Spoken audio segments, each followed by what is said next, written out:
Welcome to the Slop Farm. Enjoy the video. In this video, I will show you how to make delicious hibachi-style fried rice. First, ensure you have cold, day-old rice. This is crucial for that perfect texture, preventing it from becoming mushy. Next, finely chop your chosen vegetables and protein. Having everything prepped and ready before you start cooking, known as mise en place, makes the entire process smooth and enjoyable, just like a professional hibachi chef. Now let's get cooking. Heat about 2 tablespoons of your preferred cooking oil in a large skillet or wok over high heat.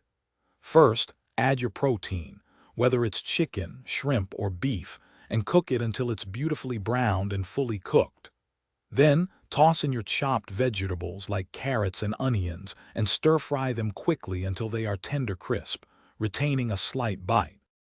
With your protein and vegetables cooked, push them to one side of the pan. Add about 1 tablespoon of butter to the empty space, letting it melt. Now, introduce your cold, day-old rice, breaking up any clumps with your spatula. Stir-fry the rice vigorously for 2 to 3 minutes, allowing it to get slightly toasted and develop that signature fried rice flavor and texture. Finally, it's time to bring it all together. Combine the rice, vegetables, and protein. Drizzle in about 2 tablespoons of soy sauce and 1 teaspoon of sesame oil, mixing everything thoroughly to ensure every grain of rice is coated. Cook for just 1 more minute, then serve immediately. For more great tips and deals, including a link to some amazing darn tough socks with a lifetime warranty, check the description below. Enjoy your homemade hibachi fried rice. Thanks for watching.